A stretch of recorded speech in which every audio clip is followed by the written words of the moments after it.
अबे दुबे, गाली चुनावी मुद्दा बनाने की कोशिश हो रही है। प्रधानमंत्री मोदी बोले तो वो बीजेपी के प्रदेश अध्यक्ष वो तो ऐसे रोने लगे कि पता नहीं क्या हो गया। खुद हत्याओं वगैरह के क्या क्या मामले उन पर चल रहे हैं, वो अलहदा है। वो जिनकी हत्या की गई उनकी माँ बहन बेटियां तो होती नहीं है। गाली चुनावी मुद्दा बनता दिख रहा है क्या? देखिए, राष्ट्रीय जनतांत्रिक गठजोड़ को एनडीए को केवल इससे एक ही फायदा है कि वो जो बिल्कुल सुस्त पड़े हुए थे, आप देखिए ये वोटर अधिकार यात्रा शुरू हुई, कम से कम 12-13 दिन तक शुरू में भाजपा के पास उसके खिलाफ कुछ कहने के नहीं, लिए अब तो धृतराष्ट्र तक बात आ गई। नीतीश कुमार ब्रेन डेड हैं और कौन सिर्फ जाति के नाम पर जर्सी गाय तक आ गई। अब किसी की पत्नी के बारे में ऐसे शब्दों का इस्तेमाल हो रहा है। मैं ये कह रहा हूं कि भाजपा के पास वोटर अधिकार यात्रा का विरोध करने के लिए कोई बड़ा प्रबल तर्क नहीं था, इसलिए काफी दिनों बाद जब मेरे ख्याल से 13वें-14वें दिन में वोटर अधिकार यात्रा पहुंच गई, उसके बाद ये गाली वाला मुद्दा सामने आया तो उनके पास कुछ कहने करने के लिए कुछ हुआ, वो सड़क पे कुछ सक्रिय दिखाई दिए, वरना तो वो लोग ठंडे पड़े हुए थे। गूंज सुनाई देगी अभी विनोद आने वाले दिनों में? नहीं, गूंज और प्रतिगूंज। महिला सम्मान, देखिए महिला एक बड़ा वोट बैंक है जो नीतीश कुमार के साथ है। प्रधानमंत्री मोदी की ट्रैक्शन है, उन्हीं को फिर से अपनी तरफ लाने की कि भाई और कहीं मत जाना, ये कोशिश है क्या? नहीं, कोशिश जरूर बीजेपी की है ये एनडीए की, लेकिन गूंज और प्रतिगूंज दोनों सुनाई पड़ी। जहां बीजेपी ने बंद आयोजित किया एनडीए ने, उसके बाद जो है जिस तरह बंद में व्यवहार हुआ, तमाम सारे एम्बुलेंस को रोका, महिलाओं के साथ उसका और नहीं, पुराना अतीत जो बीजेपी का खुद है, जर्सी काय वही से लेकर सारे मुद्दे, विधवा से लेकर 50 करोड़ की गर्लफ्रेंड, डीएनए की बात हुई, नीतीश कुमार, वो सारे बयान जिनको लोग भूलने लगे थे वो फिर सरफेस पे आ गए। वो सारे वीडियो घूमने लगे जिसमें मोदी जी के सारे भाषण और वो हिमाचल प्रदेश के वो प्रदेश अध्यक्ष सत्ती का राहुल गांधी के प्रति अपशब्दों का इस्तेमाल और बाकी सारे जो है जर्सी गाय वगैरह सब, तो गूंज प्रतिगूंज दोनों। और जब गूंज और प्रतिगूंज दोनों हो जाता है तो मुद्दा फिर ये मुद्दा बनता दिख रहा है। बनेगा या ये कुछ नहीं, ये हम मीडिया वाले, ये हमें भी कुछ ना कुछ वो चाहिए ना छौंक लगाने के लिए, तो जितना बड़ा मुद्दा नहीं है उससे बड़ी चर्चाएं हम कर देते हैं। बिल्कुल, मेरे हिसाब से ऐसा ही लगता है कि कुछ ऐसा बन नहीं रहा उसका, और पार्टी को भी मेरे ख्याल से समझ में आएगा कि उस तरह से इशू नहीं बन पाया है। हाँ। ये ठीक बात है कि एसआईआर का जवाब में कुछ नहीं मिल रहा था और ये एक ऐसा इशू मिल गया, उन्होंने ढूंढा नहीं लेकिन मिल जाता ना कई बार, उसको बनाया गया, लेकिन कोई जनमानस में इसका बहुत उस तरह का इम्पैक्ट हो।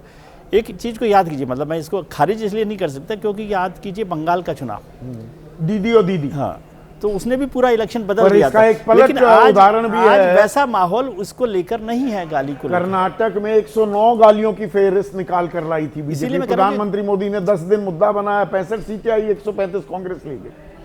नहीं, ना गाली मुद्दा बनेगा संदीप भाई, ना बीड़ी मुद्दा बनेगा। बीड़ी भी नहीं मुद्दा बनना है, बिल्कुल नहीं बनेगा। ना वो तो उनके आईटी सेल का जो केरला का अध्यक्ष था, हेड था, उसने इस्तीफा भी दे दिया। वो ठीक किया है उन्होंने और तेजस्वी ने सबसे पहले कन्नी काटी कि भाई कांग्रेस ने ऐसा कहा है तो माफी मांगो। नहीं, कम से कम उन्होंने एक सकारात्मक संदेश दिया, उसको हटा के, उसमें गलत नहीं है कि बीड़ी के मुद्दे पे उन्होंने आईटी सेल वाले को हटा दिया।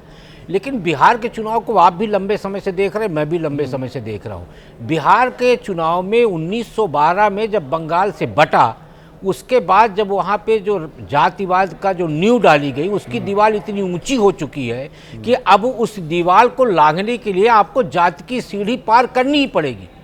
और वहाँ जातियां सत्ता को ताकत देती हैं और सत्ता जाति को गोलबंदी करती है। तो न बीड़ी काम करेगी, न गाली काम करेगी, वहाँ सिर्फ काम करेगा जाति। और जातिगत गोलबंदी के हिसाब से भी आप गठबंधन का नज़र डालिए ना, सारे गठबंधन के दल उसी पार्टी के साथ गठबंधन किए हैं जहां उनका सजाती वोट सहजता से जा सकता है। तो गाली कोई बड़ा फैक्टर नहीं है क्या कन्हैया? अभी तक जो यहाँ राय बन रही है उससे इत्तेफाक रख रहे हैं आप?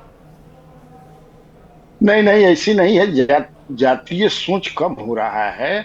आप देखिए पिछले बार भी तेजस्वी के साथ जो नौजवान जुड़े थे, जो बेरोजगार थे, वो सारे जातियों के। नहीं, मैं गाली की बात कर रहा हूँ। गाली बड़ा मुद्दा बन रहा है या ये कुछ नहीं है, ये सिवाय ये खालिस जुबानी जमा खर्च है? गाली फाली सब खत्म हो गया। गाली तो बुमरैंग कर गया। भाजपा के एक बड़े नेता से मेरी बात हो रही थी, वो बताइए ना, जो बहुत कुछ लोग जानते भी नहीं थे वो भी जान गए। वो चरखी अरे दिलीप जायसवाल ऐसे रोए हैं फपक फपक कर कि न जाने कितनी बड़ी। अरे वो क्रोकोडाइल टीयर्स था, सब समझ गए। नहीं बना वैसा इशू, नहीं बना, बल्कि बुमरैंग कर गया उन लोगों पर। जो मैंने इतना बीजेपी के बड़े बड़े नेता क्या क्या बोले हैं पूर्व में, वो सब जो है तो वो पोल भी, वो कलई भी खुल गई है। हाँ, या ये चर्चा का विषय है। देखिए, आधी आबादी, क्या वो ऐसे शब्दों, ऐसी अमर्यादित भाषा, वो तो भाषा तो अमर्यादित थी, क्या उसे लेकर सेंसिटिव है महिलाएं? Professor Sanjay Kumar.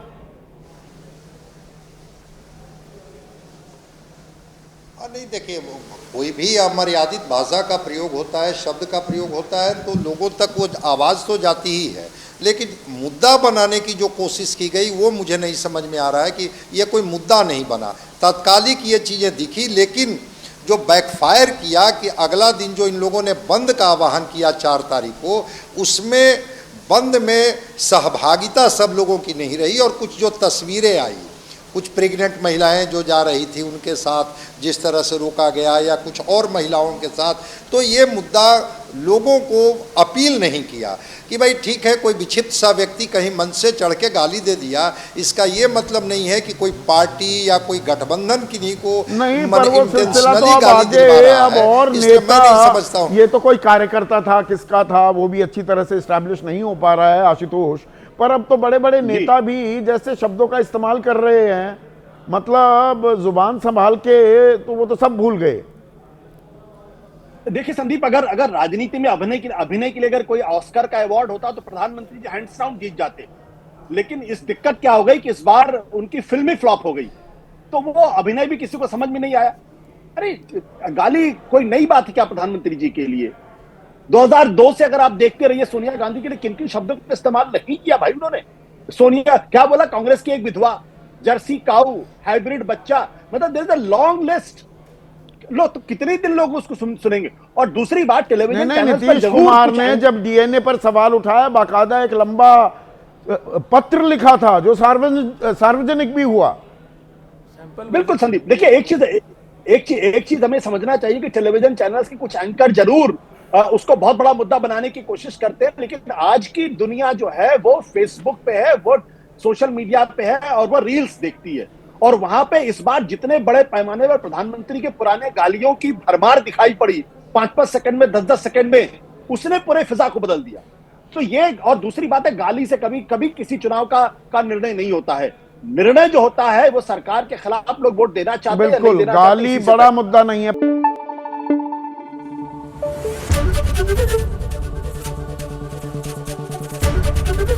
ABP news आपको रखे आगे।